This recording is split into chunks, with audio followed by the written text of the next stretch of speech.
Joining me now is Colonel Rob Maness. Let's talk about President Trump's Gulf tour, touring the Gulf.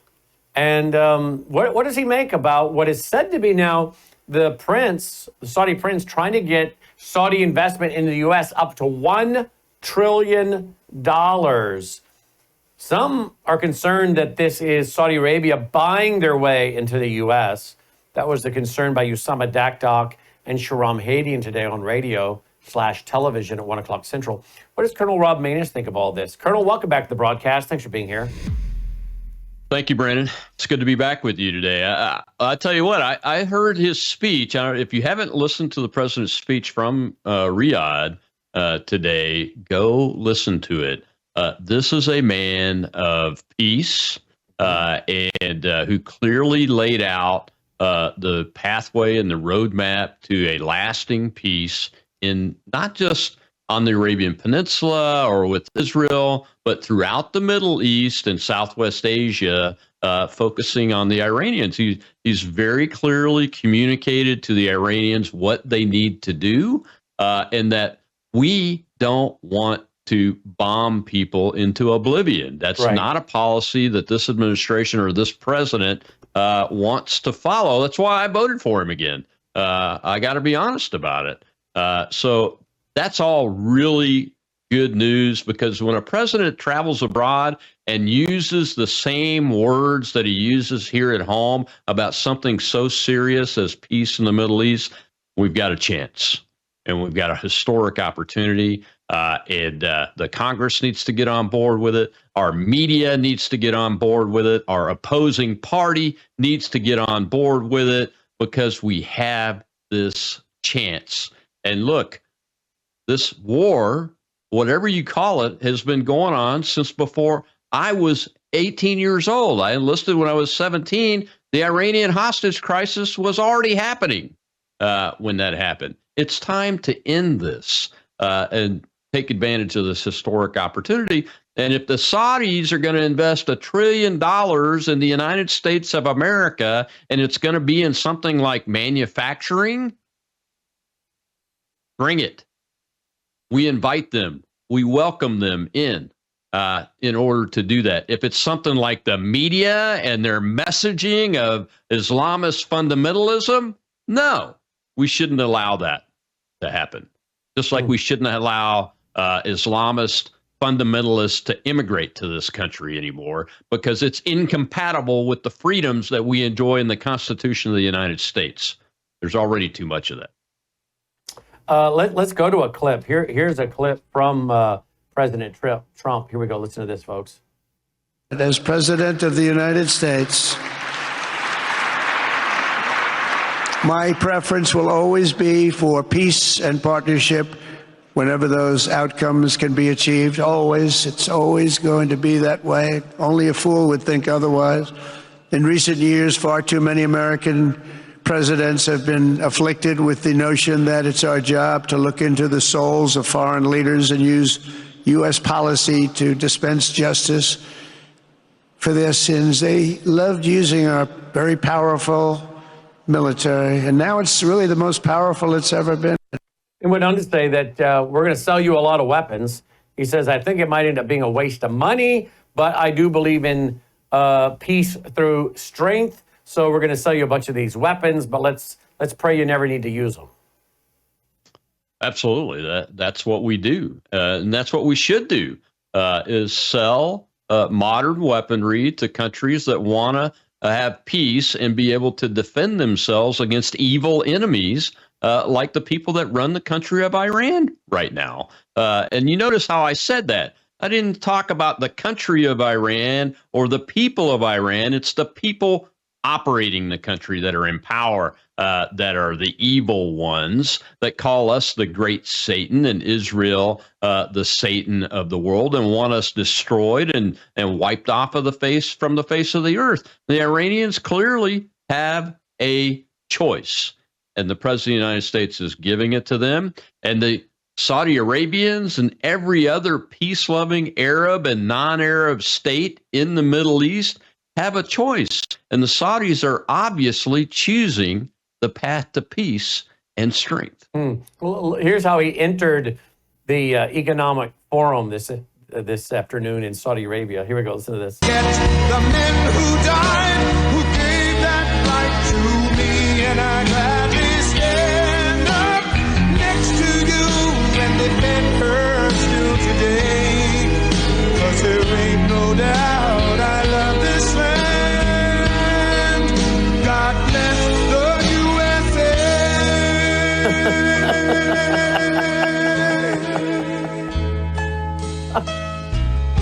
Can you believe he enters? He enters the conference, an economic conference in Saudi Arabia with God Bless the USA and Lee Greenwood. We're Pull it down a little bit, but smiling. let it play. Let it play in the background while the Colonel talks. What are your response? It brings a smile to my face, but it's a display of the power of the United States that has returned to us when even the Saudis, Saudi Arabia, and the royal family, who controls this to the nth degree, Brannon, allows that type of entrance by a president of the United States using a song that invokes God, not Allah, but God in English. That is a big, significant step and shows the power that we now have once again on the world stage, and that we really do have a chance to have peace through strength. That's what that signifies to me. Look at them all standing for our second national anthem, or maybe our third after God Bless America. Let's bring up the audio and we'll enjoy the remainder of this.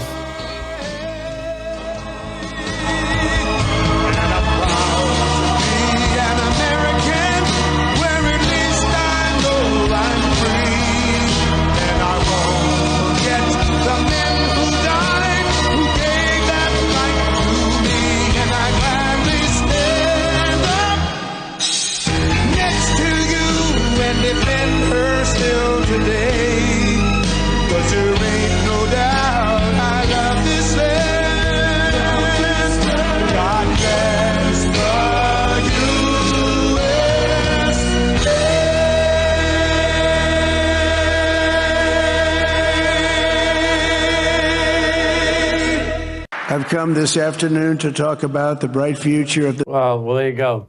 And then how did he exit, Logan? I mean, that's all real. He really did that. That's not made up. That really happened, right, Logan?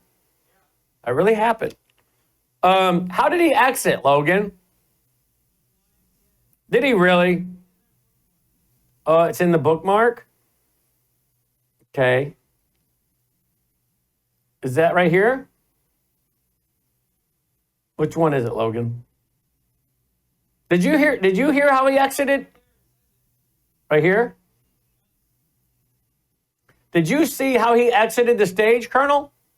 No, I was in my show live Well, by that time. What are his two songs he's known for? God Bless USA, and what's the other one he's known for? YMCA. Yeah, here he did. Here we go. You have a tremendous future. Thank you very much.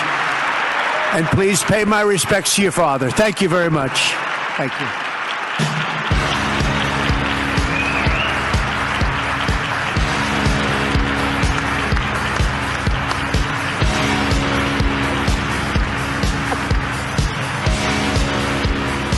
Is the Prince going to do the YMCA with him?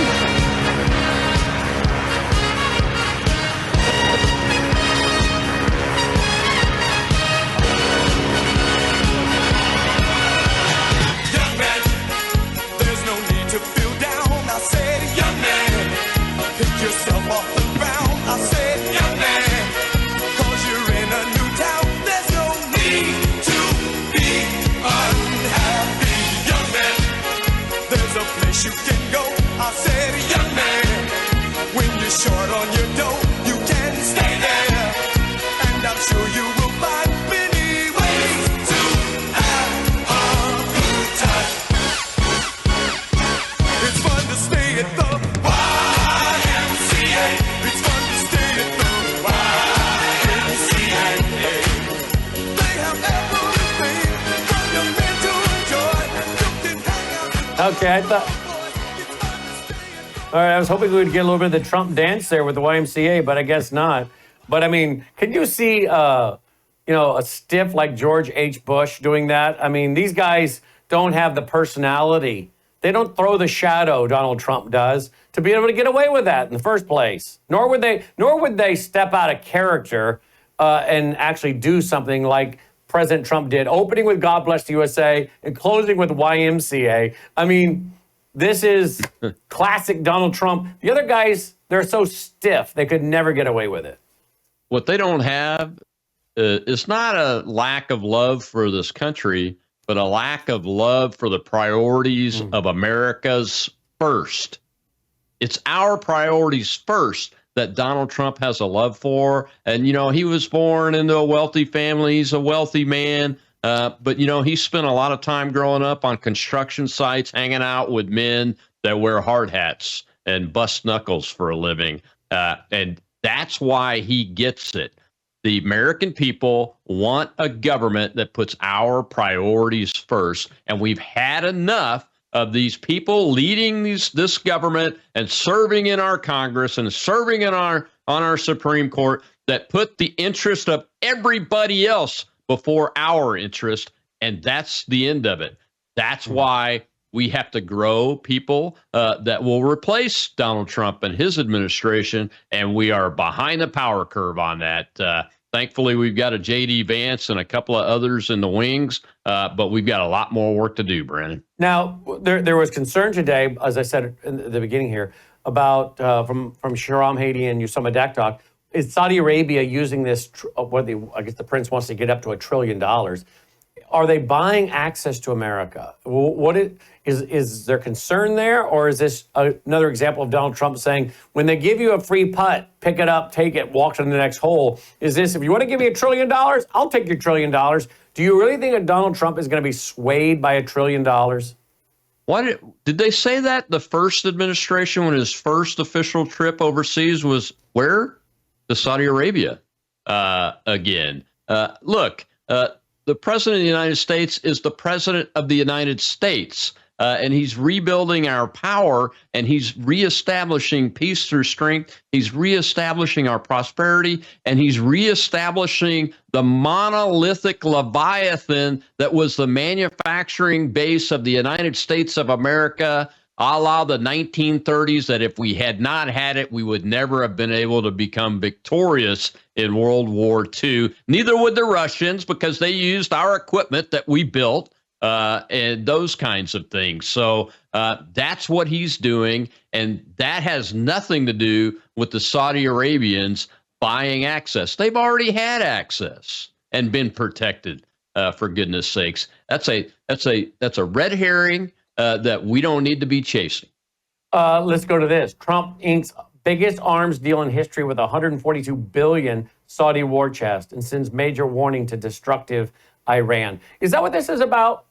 Is this about arming Saudi Arabia? So if Saudi Arabia has to get involved in an Israel, America strike against Iran, did Saudi Arabia, by the way, didn't Saudi Arabia come to Israel's defense last year when they were being bombarded? Yes, they did. And so did the Gulf Arab states. All of the air defenses were combined into a coalition when the Iranians fired the 400 drones and missiles or so at the state of Israel. That was a combined coalition defense effort, and the Saudi Arabians were part of that. And that's what the Abraham Accords, one of the things that they're about, is to establish peaceful economic relationships and political relationships with the state between Israel and states like Saudi Arabia in order to put up a shield against the Iranians and face them down so that they no longer have the power to wield like a hegemon throughout the region. And that's what they've been doing through their proxies. Now, the Israelis have done a lot to eliminate that threat. And this step, in a peaceful way, this offer to the Iranians is a major step forward if they take it for their people, because Americans, we love the Persian people and the Iranian people. My uncle adopted an orphan boy from the oil fields in Iran when he was working there in the 1950s. So we have a very long historical close relationship with the people of Iran, and we want nothing more than peace. And having a strong Saudi Arabia, a strong Israel, and quite frankly, an Iraq that's independent and strong, which remember at one time was the only nation that would militarily take the Iranians on, and the Saudis did not stand up to do that. It was the Iraqis that did that. In spite of, you can say what you want about who was leading it and those kind of things, but that's the facts on the ground. And the Saudis have to be stronger in order to help deter Iran and ultimately eliminate their nuclear weapons program. That's a key part of it. So if, and I hope we don't, but if America has to get involved with a strike on Iran, with Israel, what do you think Saudi Arabia does? Do they let us land airplanes there? Do they let Israel land airplanes there? What do you think happens here? When you got a $142 billion weapons package being sold by America to Saudi Arabia, what is this going to allow for? I mean, other than us getting money, what do you think is happening here? I haven't looked at any of the written agreements that have been signed that we've heard about in the reporting, but there should be some agreements to allow us to use ports and airfields and those kinds of things if necessary, and for the Saudis to shoulder arms with us. They're going to buy our assets. I'm guessing that F-35s are on the table. And those kinds of top-line military capability, they should be flying with us if we, in the event that we have to do that. Let's hope we don't have to do that, though, and the Iranians will make the right call. Mm-hmm. So we're talking about, according to Reuters, $600 billion investment. And I guess the prince, the Saudi prince, wants to get this up to $1 trillion. We're also hearing that we're talking about, what was it I read? I have to go see how much it was, but a large sum of money, I can find it real quick, a large sum of money coming from Saudi Arabia, 20 billion, supposedly 20 billion in AI data centers and energy infrastructure in the United States. That's according to the White House. Well, that doesn't surprise me. The artificial intelligence buildup is a goal of this administration. The president's been very open about it. I don't know if you noticed or not, but Elon Musk was in the audience, so he's traveled over there with him, along with the Defense Secretary. I saw Secretary Hegseth, Secretary Letnick of Commerce. All the right players were in the room to do that, and we're looking for investors in large data centers because it requires that. It requires a lot of power. I'd like to see them invest in some nuclear power plants using the latest nuclear power technology, because really nuclear power is the only real clean energy that has the reliability and the capability to foot the bill for America's future power requirements. So we got Elon there. We got Sam Altman there. This is, again, I guess, are they already investing in their companies? Or there's BlackRock. Are they already investing in their companies, or are they looking for more investment? Which one is it? I think there's probably a little bit of both. Altman and Elon are the two biggest artificial intelligence corporations in the world right now, from what I understand. So they're the major players in AI there, and they're probably looking for more investment in their companies. And BlackRock, I hate to see Larry Fink there, because BlackRock is not well liked and not thought of as a friend of America First policy, quite frankly. And we'd like to see other companies. They're more of a pro-Red China company, aren't they? They are a pro-Red China company. It's disappointing to see that they're invited along. You had an interesting tweet today. I wonder how many dollars Boeing is putting behind this media smear campaign against America and POTUS. Their status as a prime defense contractor should be on the table for removal at Secretary Def. Are they the ones that you think are pushing all this bad press about the airplane, the Qatar, however you want to say it, airplane? I have no idea, but somebody with a lot of funding, because funding is power, and power is information and messaging getting out, and that message is consistently getting out every day, every hour of every day. The message is still getting out on all forms of media that the president's been offered. It's this fake stuff. The president's been given a gift by Qatar of a 747 for him to use for his personal use, and even after he leaves the presidency as an acting Air Force One, it's just a bunch of baloney. Look, we bought 2 of the 4 current Air Force Twos were purchased from foreign countries. We had bought 747s from foreign countries before and used in the 4 Doomsday airplanes, the National Airborne Operations Center 747s, the E-4B is what it's called in military parlance.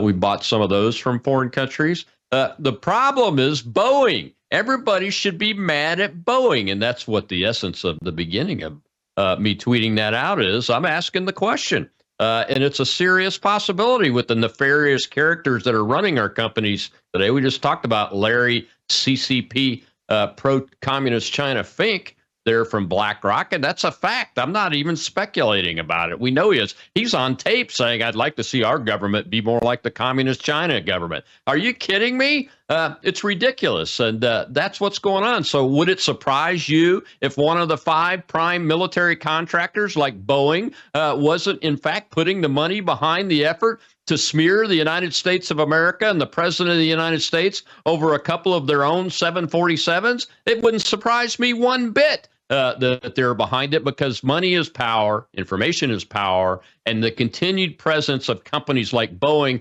being the top 5 military prime contractors is power to them, and they want to maintain their power. All those that are powerful want to maintain their power, and they don't want the little guys to be able to get into the competition. And that's one of the things the president needs to change his view on these big companies. We need the little guy companies to get those opportunities. He signed a big executive order yesterday about removing regulations that empower big corporations and putting less regulation in place that will return the power to the little guys so that they can compete and get these opportunities. That's what American capitalism is all about and should be. And anybody that goes against us should be held accountable. And it wouldn't surprise me one bit if Boeing was doing that. What happened to Boeing? I watched a documentary not too long ago on Boeing and their creation of the 747. I don't know if you've seen that documentary. Yeah, I have seen it. That's an amazing documentary. And now that was back in was that back in the 60s or 70s? Yeah, I think so. I think so. And, I would just want to add that we wouldn't have to be chasing 4-engine jet aircraft around the world from other countries if Boeing was still producing them, or any company in America was still producing them. They're not. That's part of the problem. You want to entrust the safety and security of the President of the United States to a 2-engine airplane going around the world and across the world's oceans? I think not, ladies and gentlemen. Be mad at Boeing because they can't get their act together and produce an airplane in less than 20 years, even when they start with their own airframes. That's what's really going on here, and that's why they're probably behind the smear campaign. Mm-hmm. Let me just play a minute of this. I think this is the documentary that I watched, and it was a fascinating documentary. Look at this. The Boeing 747, the world's first wide-bodied jet. So wide, the Wright brothers' historic flight was shorter than its wingspan. The quantum leap in technology of that airplane was just extraordinary. And it was much more than just a big aircraft. This airplane allowed every person on Earth the opportunity to get an airplane and fly anywhere else. But there's a hidden story to the jumbo. It was a fight all the way. It was a billion-dollar gamble that stretched technology to the limits. The whole engine would move and the structure was obviously shaken, and you'd hear a very loud bang. Pushing the Boeing company close to financial meltdown. Boeing gambled the company millions of dollars on this project. But when it did fly, it soared off into the history books. The vision of that airplane, as big as it was lifting off for the first time was just magic. It became an icon, the most recognized aircraft in the world. When a 747 pulls up to the gate, people take pictures of it. Little kids point at it. The Jumbo has transported the equivalent of 80% of the human race.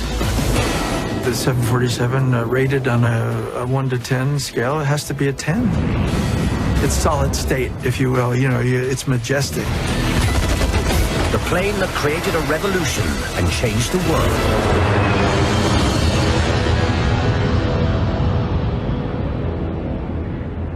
If you guys haven't seen that documentary, you should see it. I watched it a month or so ago. Fascinating. Now, that was a different day and a different generation. Let's see, I want to find out Boeing 747. I want to see when did it start flying. It looks like the late 60s, doesn't it? Let's see. So. Yeah, let's see here. Yeah, 68. Manufactured by Boeing in the United States between 68 and 2023, 1968. That was a different day, different generation. Mm-hmm. You can see the older gentleman that was sitting in there being interviewed about it. What has happened to Boeing? I mean, their planes seem to be, I guess, falling out of the sky. They got a multi-billion-dollar contract to build 2 brand new Air Force Ones. I think Biden was supposed to take custody of it. Donald Trump should already be flying on it. You create the 747. You change flying history. But that was a different generation. This new generation, they can't seem to keep their planes in the air, much less fulfill a government contract. You would think that if you take this government contract, you're going to find a way to make sure you meet the government contract. But they're over budget. They're way behind. What happened to Boeing? Is this not also, Colonel, kind of a symbol of what America and American corporations have become? So obsessed with woke cultural Marxism and transgenderism and affirmative action. What happened to putting the best people in the job and getting the job done, working 24/7? Your word is your bond. Again, I'm not shocked that the 60s generation of engineers and architects and aeronautical engineers could produce this. But, I'm not shocked that today's generation can't. There's a difference in the work ethic. There's a difference in the integrity. There's a difference in the common sense. I don't know if that's what it comes down to, but it looks like Boeing has shot themselves in the foot. Oh, it's worse than that. Before I say this, keep in mind, folks, I have flown Boeing aircraft in the United States Air Force in every combat operation that I've ever flown in. I was in a Boeing aircraft, and I've flown in operational missions around the world, all in Boeing aircraft. So I'm a believer, okay? If a believer is saying the things that I'm saying, then you should really be paying attention. This is a company that is fielding aircraft into operational airliners that the emergency exit hatches blow off in flight due to manufacturing defects.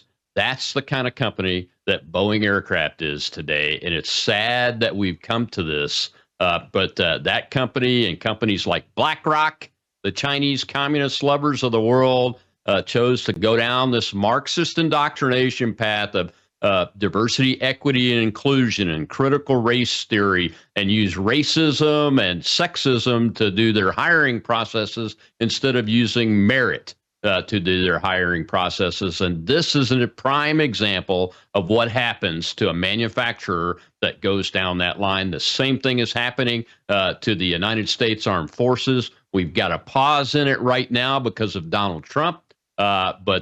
And because of his executive orders, the universities are stopping it, although they're hiding this stuff, and so are the corporations. They're hiding it and trying to cloak it until Mr. Trump is out of office, because we have a Congress that will not codify his executive orders in law. So you can expect a continuation of this unless we get people in Congress with some spine to codify his executive orders in law and make this permanent.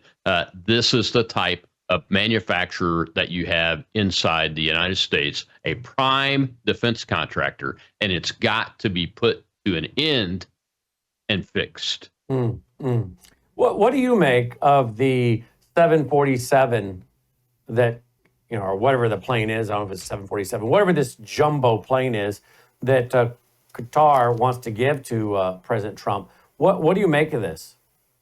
It's a 747 that their government happens to own. Like I said, we are going around the world to try to find 4-engine 747s that we can use because Boeing no longer makes them. And no other aircraft manufacturer in the United States makes them. We did the same thing with the Air Force Two jets. That's why 2 of them were owned by foreign countries before we purchased them, is because we couldn't find them here inside the United States where we want to find them. It's because Boeing can't get the 2 that's been ordered manufactured on time and under budget. And Donald Trump had to step in the first time because they were charging way too much money. And it wouldn't surprise me if they weren't using this as a nefarious way to get the purchase price back to what it was before Donald Trump made them reduce it the first time in his first administration. And of course, delays and those kinds of things drive the price up. And he basically said, why would I not take a free plane, right? Why would I not take a free plane? Exactly. And we'll go through that aircraft. A lot of people are going, well, you can't trust those people. Well, we trusted them with Air Force Two. We've trusted them with a whole bunch of other things. And our people will go through that aircraft with a fine tooth comb. It'll be structurally sound, mechanically sound. It'll be sound from an intelligence perspective and those kind of things, because the teams will go over it before it's released to fly with the president. Well, they were saying, some are reporting that it'll cost billions of dollars to take that plane and turn it into Air Force One. I'm thinking, well, if you're getting a $400 million plane, I don't know what it'll cost to turn into Air Force One with all the, stuff that's on there that can evade an attack or throw off flares and all the communications and all that. But hey, it's still $400 million plane you're building on the base of. That's got to equal some kind of savings there, right off the bat, I would think. Absolutely, it'll be savings. But you notice how the media is trying to tell us... It's an invalid argument. Yeah, exactly. So you see how the media is trying to tell us, it'll cost billions of dollars to retrofit that into Air Force One. All right. That's after they try to tell you that Donald Trump's being gifted it for personal use and he's going to use it after he leaves office, which is all a lie. Don't listen to the mainstream media, folks. Go to places like Worldview Tube, the Rob Maness Show, Brannon, Howse, World News. Come to our outlets. We're going to tell you the truth, and we'll tell you when we have an opinion and what our opinion is. We're not going to play around with it. Here's a little bit of Elon in Saudi Arabia today. Listen to this. Elon, my dear friend, we're honored to have President Trump. We're honored under the sponsorship and guidance of His Royal Highness to celebrate a U.S.-Saudi and a Saudi-U.S. relationship that is 92 years old, about how we move from an oil-based economy to an innovation-based economy powered by wonderful technologies that definitely you're one of the pioneers in this industry. We just showed to His Royal Highness some of your Optimus robots and to President Trump. Let's talk about that. Tell me about them. Yes, so we just showed several of our Tesla Optimus robots to His Highness and President Trump, and I think they were very impressed. In fact, one of our robots did the Trump dance, which I think was pretty cool. The YMCA, yeah? Yeah, to YMCA. So, yeah, our robots can dance, they can walk around, they can interact. I think we're headed to a radically different world. I think a good world, an interesting world. My prediction actually for humanoid robots is that ultimately there will be tens of billions. I think everyone will want to have their personal robot. You can think of it like as though you had your own personal C-3PO or R2-D2, but even better. Then who wouldn't want to have their own personal C-3PO, R2-D2? That would be pretty great. I also think it unlocks an immense amount of economic potential, because when you think of like what is the output of an economy, it is productivity per capita times population per capita. once you have humanoid robots, the actual economic output potential is tremendous. It's really unlimited. Potentially, we could have an economy 10 times the size of the current global economy, where no one wants for anything. Sometimes in AI they talk about universal basic income. I think it's actually going to be universal high income, where anyone can have any goods or services that they want. A science fiction book recommends. Let me stop right there. That's interesting. What was it, a month or two ago, Colonel? He said, I think we're going to have a lot of people sitting around with nothing to do. Prices are going to fall.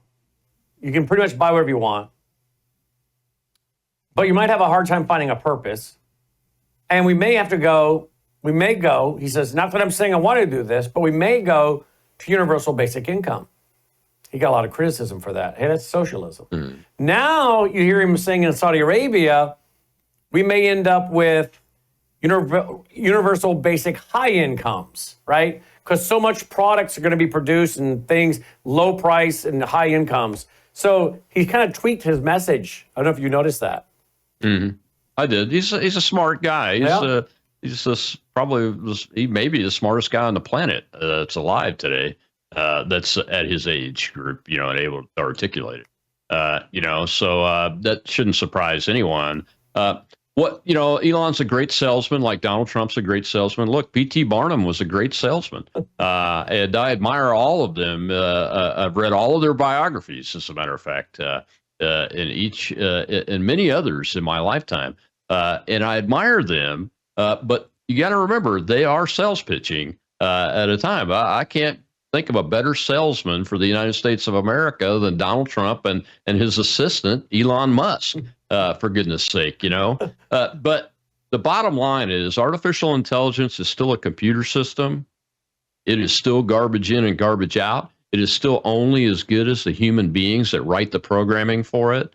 The robots are going to be only as good as the human beings that are able to write the programming for it. So they're a tool. We have to always think of these as a tool. They may be highly effective tools, like Neuralink that Mr. Musk has fielded now. And I think he's got it implanted in 2 or 3 human beings the latest guy is able to do tweets and stuff on X just using his mind, because he's not able to use his hands and arms and legs and those kind of things. Those are all great leaps in technology. They're good for humankind. And so is artificial intelligence that's going to go along with that. Robotics, of what we're seeing with Optimus and those kinds of things, they're going to do amazing things, but they will never do the amazing things that human beings are capable of doing. Never. They will never be sentient. They will never be creative to the level that a human brain can be creative. It's just not going to be that way. And I know I'm raining on some people's parades that are out there saying that, but that's the truth. And I'm going to give you the truth. And I started out in my college life as a computer programmer. I understand programming language. I understand machine language. I understand machine learning. I understand artificial intelligence at its most basic level. And it's still a computer program using very fast, very powerful computing capability that makes it look and sound almost human. But it's never going to reach the level of a human sentient mind and human being with that level of innovative creativity. So he didn't use the term high basic universal income. He used the term high universal income, which to me means the potential to have every person on the planet that's an adult have a high universal income that's being earned in some way or another is really high.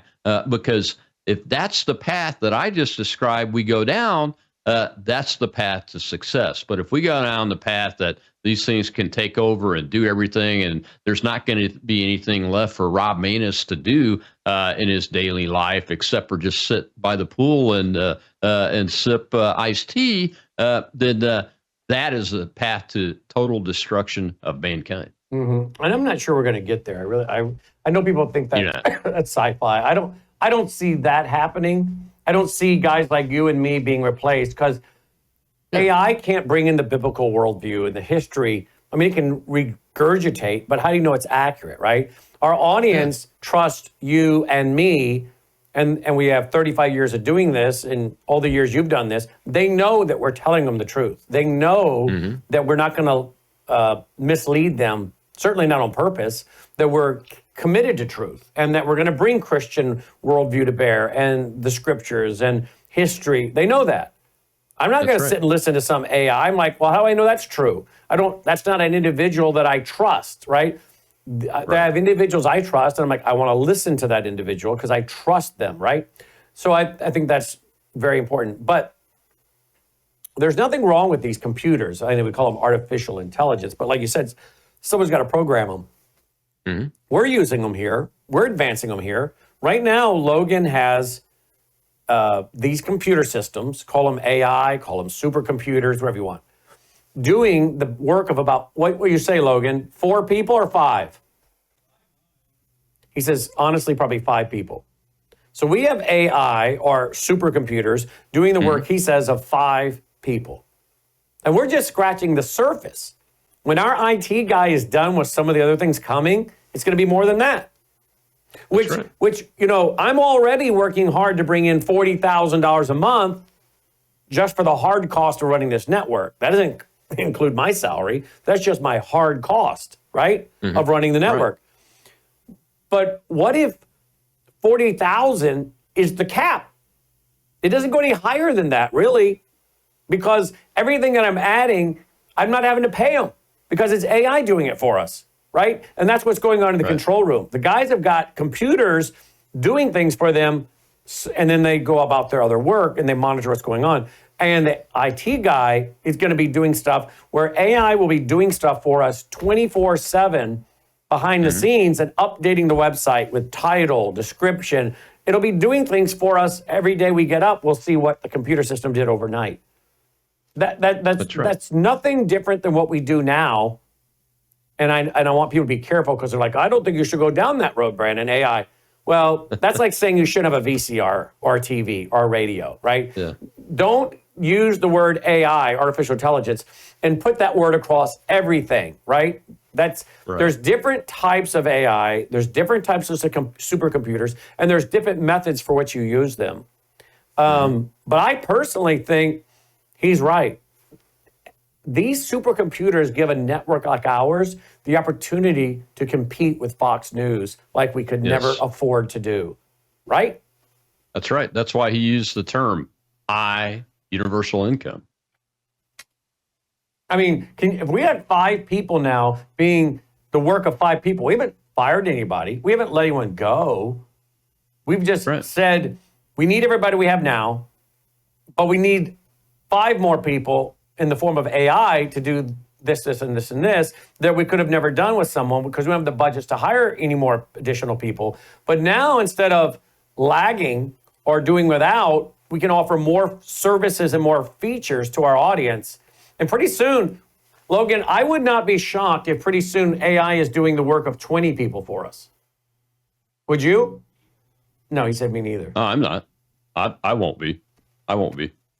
And then you add that to the 12 we've got working for us. That's a team of 32 people. That's a pretty good sized little network, right? But our cost is not going to necessarily go up. If anything, we might be able to bring it down, right? Absolutely right. So I'm pretty excited about it. Are you? You should be. Yeah, I'm very excited about it. Like I said, I started out when I went to college in the Air Force. My degree was one of the first in management information systems. So computer systems analysis, design, and I had to learn COBOL and Fortran and machine language and basic programming and machine learning and those kind of things. And I've kept kept up to speed on those things throughout my military career because I flew in airplanes and did bomb disposal work, and all of that has artificial intelligence associated with it at a level now that could do the work of 5 of me in an aircraft or doing bomb disposal type operations and everything. And so I've kept up with it and have really high expectations. But it's got to be done ethically. It's got to be done using logic, and always at the front of mind that whatever regulations and ethics standards that are developed for it has the human being first.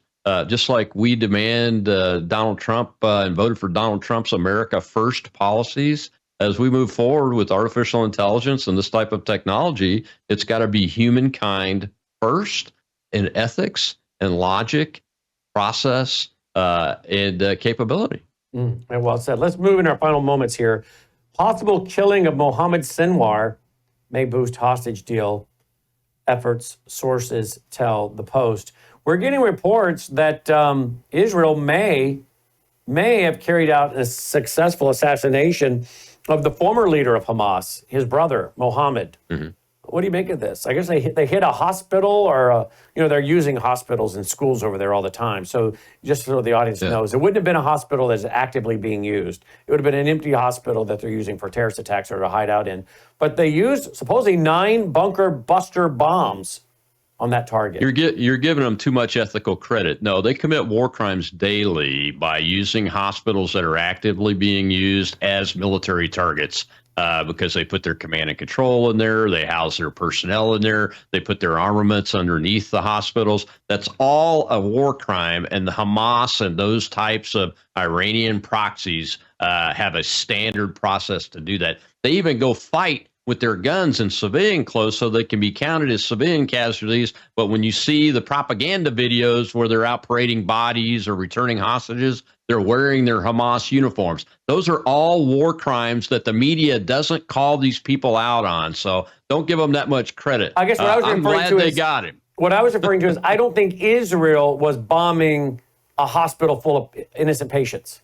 Every target that Israel has bombed, unless an error was made, is a legitimate military target, whether it's a hospital, a school, an ambulance, a church, a mosque, all of it. We've had to bomb mosques in our own war against international terrorism because they use them as armories, they use them as command centers, they use them as conference centers, and it's all war crimes against civilized laws of armed conflict and laws of war, if you can call anything like that civilized. It's the most uncivilized thing human beings can do to each other, is go to military war and commit violence on each other. And it's despicable to use that kind of stuff, to try to use it against the Israelis when these people are committing war crimes every minute of every day. The Israelis are fighting the most ethical war in an urban environment that's ever been fought in the history of the world. And I say that as a warrior that's been involved in it and studied it from World War II.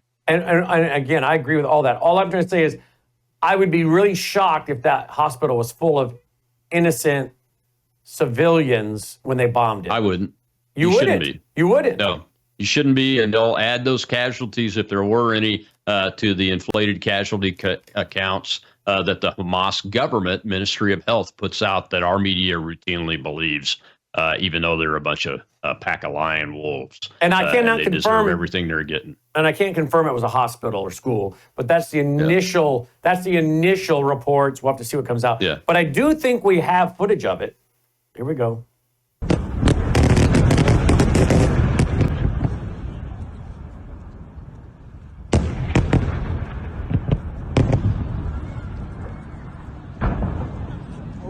Oof, oof, oof.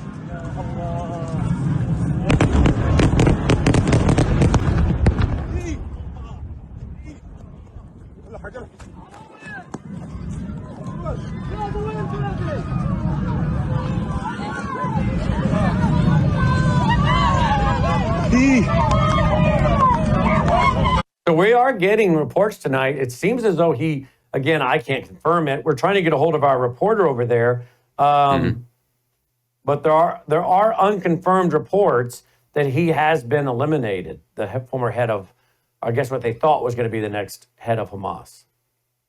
Well done to the Israeli Defense Forces. Looks like, just visually, it looked like they were attacking hardened and deeply buried targets by the way those plumes were coming up out of the ground from the bombs being dropped. And that means that we had, they had very good intelligence, which we know they have good intelligence when you look at Operation Grim Beeper that they pulled off. And they have systematically. Did you call it Grim Beeper? That's what we call it in the military circles that I run in, Operation Grim Beeper. And it's a term of art and a term of a compliment.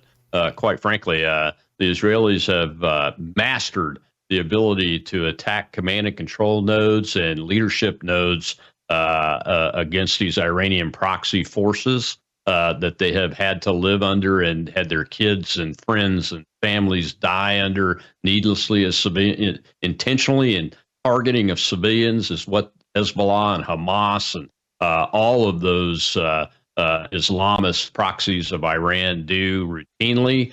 They don't go after military targets. They think civilians are military targets, no matter what the cost is. And that's another war crime. And none of these people, if they're alive at the end of this, none of them should go without being charged with war crimes by some court somewhere. I agree. Here's what supposedly the IDF has released. Take a look at this. So they're mapping out where they had their tunnels and terrorist hideouts under this hospital. That's right. So this is supposedly being reported tonight, being released by the IDF. So there you go. Closing comments. Anything else I didn't ask you about you want to tell our audience about before I let you go? When it comes to this type of presentation, the IDF is not putting out propaganda. They're showing the enemy the truth. The enemy needs to surrender unconditionally, put your arms down, put your hands up, walk out and end this now so that the people that live there can return to peaceful, prosperous lives, which is perfectly capable of happening in this part of the world. It has many times before. RobManess.com, RobManess.com, each and every day there and at Worldview Tube, produced here by our team in the control room, not by AI, by the team in the control room, at 2 p.m. Central, 3 p.m. Eastern Standard. As always, Colonel, thanks for being with us. Thank you, Brannon. Let me ask you about something real quick.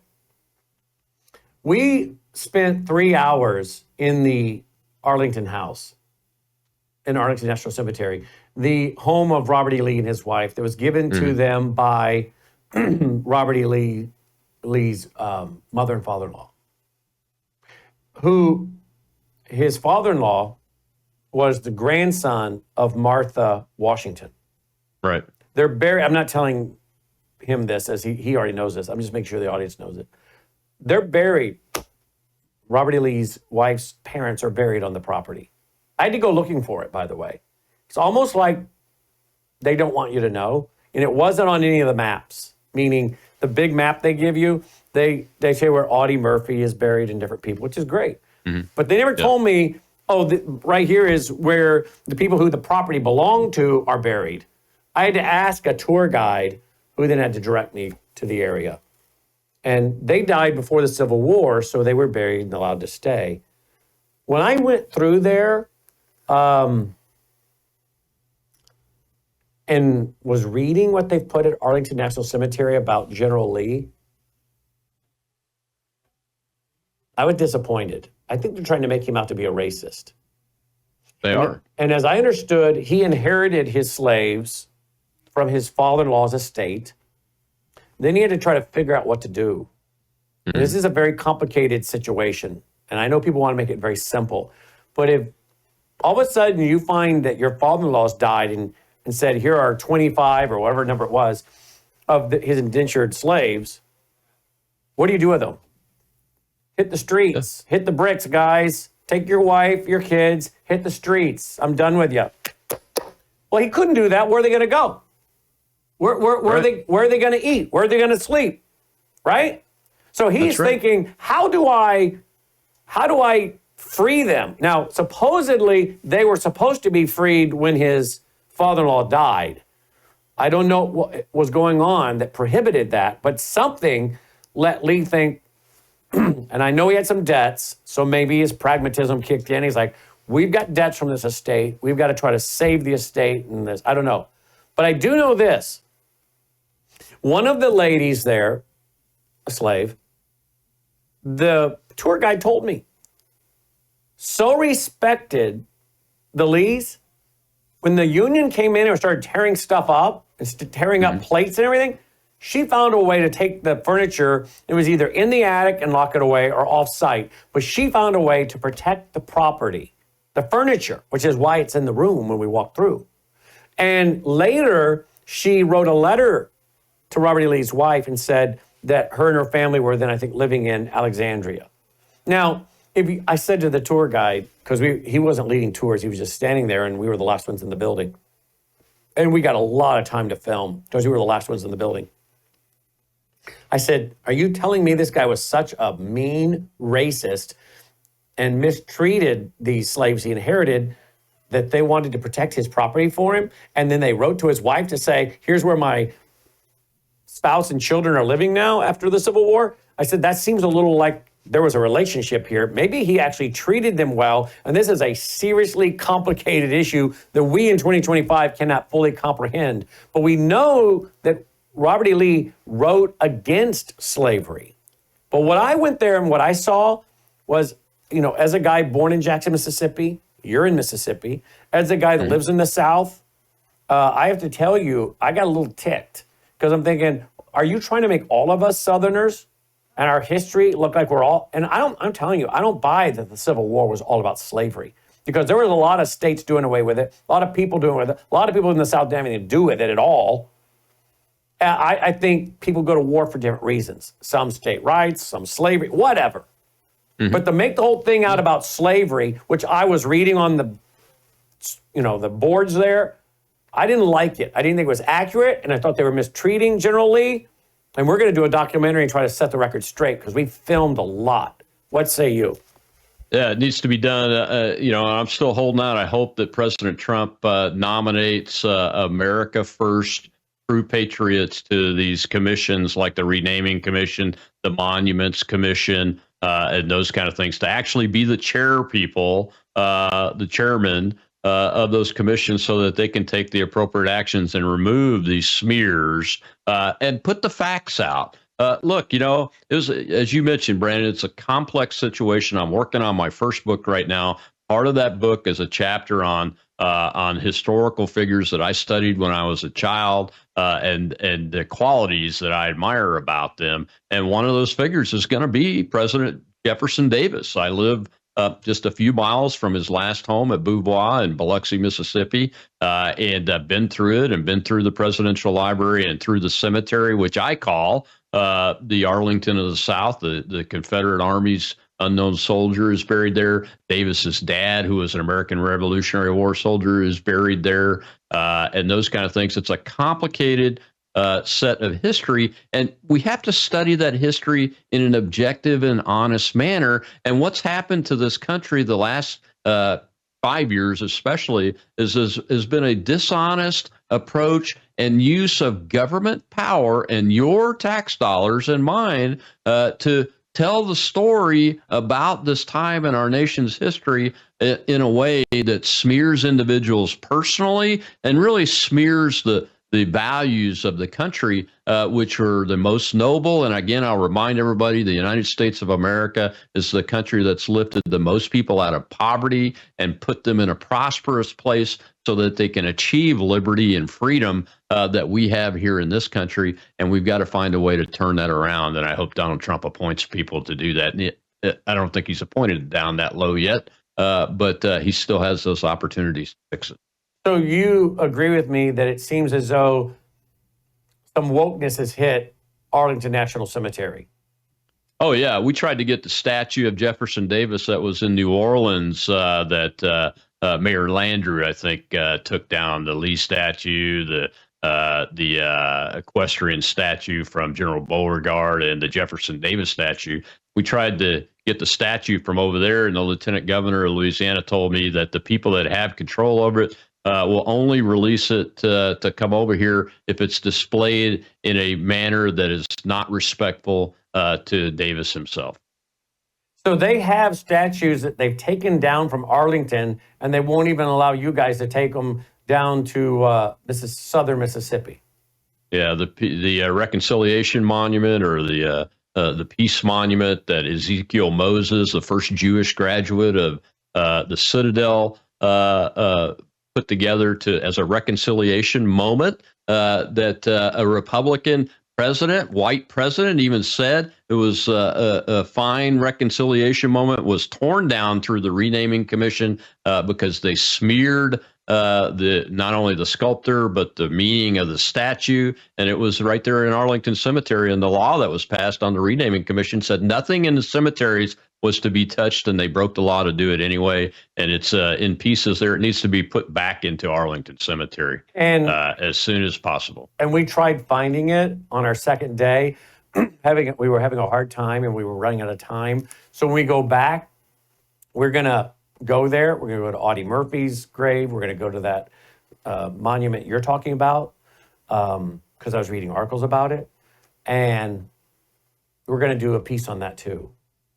Because if you Google Defend Arlington, you can find the group that's been in court trying to save it first and now trying to reinstate that monument, Defend Arlington. They could certainly use your help. Yeah, I'm going to give them some press. But we want to do a little documentary news story on that. Because as I talked to Xi Van Fleet, who was raised in China, I don't know if you've interviewed with her or not. Saw me. I have. She was talking about, and we learned at the Anti-Communist Museum last week, whether it was in North Korea, China, Vietnam, wherever it was, I kept seeing this common theme: destruction of the family, destruction of traditional institutions, destruction of nationalism or patriotism for that specific country, and destruction of their history. Right? Right. And right. And as I went through those museums or through that museum there that we're showing, every one of those communists did that. North Korea, Vietnam, you name it, they were doing that. That's what they're doing here. They're tearing down our history, whether it's good or bad. All right, and there's nobody perfect. Brannon Howse isn't perfect, right? So we have a lot of people in our history that did things we don't agree with, but you don't measure a person's whole life by a few things. Not when you look at the founders. Did Thomas Jefferson own slaves? Yeah. Apparently he liked one of them so much he had a child with them, right? So I'm not convinced that's actually true, really? Based on DNA findings, but really? I'll stipulate that it might be. Okay. Well, yeah, Thomas Jefferson is the father of the Declaration of Independence, pretty much, is he not? Yeah. So let's trash Thomas Jefferson because he had slaves. Okay, it's a complicated issue. It's not something we agree with, and it was on its way out the door. It was on its way out the door. And if we had never had a civil war in America, I think it would have gone away on its own, as it already was. So we tear down the Jefferson Memorial we were just in? Do we tear down Mount Vernon? I mean, where do we stop? Where do we stop? And that's what these communists are trying to do to Arlington. Yes, the founders wrote into the Constitution the first date that it was allowed to outlaw the international slave trade coming into the United States. And on the day that date occurred, the Congress passed that law to do that. So, I mean, it's a complex situation that inflicted not just our society, but societies around the world. It still inflicts societies around the world outside of the United States of America. I would like to see more work done to totally eliminate slavery in all of its forms as it exists today, instead of all this craziness to try to rewrite American history and smear people's individual personalities when they don't really deserve it. Look, if it's deserved, I'm all for it, if the historical facts support that argument, but by and large, it doesn't. And we've got to protect our written history so all Americans are able to study it and learn the lessons of the past and make sure that the country is freer and more prosperous and their children's liberty is protected the way the founders intended, which they really did intend that in a way that hasn't been possible throughout our historical past. And it's not even possible today based on what we've seen from the pandemic response and laws that are being used and abused from that. Well, I'll tell you this little story and then I'll let you go. So we're trying to find this reconciliation monument where they've taken a lot of it down. They couldn't take the base of it down because if they did, they would disturb the graves. From what I was told by one of the Park Service guys. That's true. Now, as I was trying to find it, he basically pointed us to the area. We headed that direction. Could not find it. And we were running out of time. It was starting to rain. But there's this park employee, I don't know if he's an employee, volunteer. I'm going to assume he was a volunteer, but he was wearing a Arlington Cemetery shirt. I said, sir, do you know where the controversial monument where they took down a bunch of it, Confederate monument, you know where that is? Over that direction some way. I don't know. I don't know anything about the Confederates. And he turned his back on me. And it was like, okay, wow. You're here to serve the public. This is our history. Can you not just be polite? I mean, even the wokeness in that guy was such, he couldn't say, oh yeah. I mean, he had no idea. I told him, I'm with the press. I'm wanting to do a story on it. And he couldn't even, so he didn't even know where I was coming from on it. But he couldn't even, I don't know anything about the Confederates. And he turned his back. I'm like, wow, this is really a shame. This is really a shame. So we're going to do more on this because we shouldn't be tearing down these monuments, as you're stating. And this is a communist tactic going on for decades, for hundreds of years, or at least 100+ years in other countries, as I've named, Vietnam, North Korea, Laos, other places. So we're gonna get back to it. But and I think we're also going to get, finally, we ran out of time too. We started that direction, Section 60. And one of your friends who was killed when I guess an Islamic guy threw a grenade in his tent, right? That's right. The first night of Iraqi freedom. So we want to do a story on him as well. Yeah. So we have a lot of history to crank out. Let me ask you this. What do you think about us going around and grabbing up all this footage and doing history and turning Worldview Tube into a little bit of a history channel, particularly on the weekends?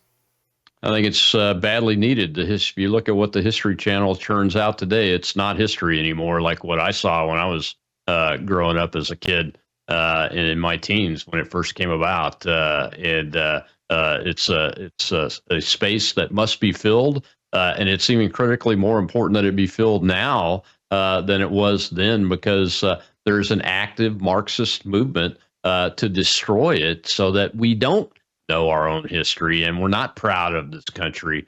You look no further than the hated 1619 Project as a formal way of attempting to do that through academia and the media and other non-governmental organization institutions. And that's why some of the things you've read when you've seen these placards and those kind of things are written the way they are is because of that movement. Indeed it is. RobManess.com, RobManess.com. Thank you so much, Colonel. Thank you, Brandon. I appreciate what you do. Colonel, and you, my friend. Colonel Rob Maness checking in, and Melissa brought me my Gatatana. If you want to support our network and your health at the same time, so it's a win-win, consider going to MelissaHowseGPA.com. MelissaHowseGPA.com. One little scoop is the equivalent of 90 billion plant cells. 90 billion. And as you know, it's got 5 or 6 clinical trials behind it. The man that developed it was raising it for his shellfish, got a terminal cancer diagnosis and started eating it. I'm not making claims, I'm just telling you the story. Ended up living another 10 years. His biopsies, all 11 of them, came back benign. And Global Plankton Alliance was launched. So I drink it every day. I put a half a scoop on Dolly's food. And we highly recommend you take this. I take this. I take my Bella Grace, and I swish with my Numi. The power of 3. I do these 3 every day. We took these 3 with us in the motor coach, and we took them every day. So do what we do. Melissa and I do this every day. I think I've actually had 2 of these already today. Usually I do 1, but sometimes I do 2. I swish with this. Sometimes if I feel like something's coming down, I'll switch with my Numi every hour on the hour to fight it off. So you can find all this at worldviewtube.com/sponsors. The Gatatana is at MelissaHowseGPA.com, but you'll find all of it right here. All of it right here. worldviewtube.com/sponsors, worldviewtube.com/sponsors. Let me finish this real quick.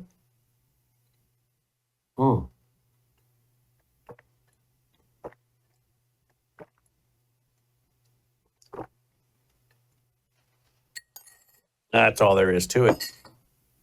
Woo! That is running through the bloodstream now. Equivalent of 90 billion plant cells. All right, check that out. Great way to support us and your health. Lots and lots of you are on subscriptions for all three of these. You're on a subscription. You get it automatically, just like we do, so we don't run out, because we take it every day. And by the way, the Galatana really curbs your appetite. Totally takes away your desire for junk food. Does for me, does for Melissa, does for a lot of other people we've talked to.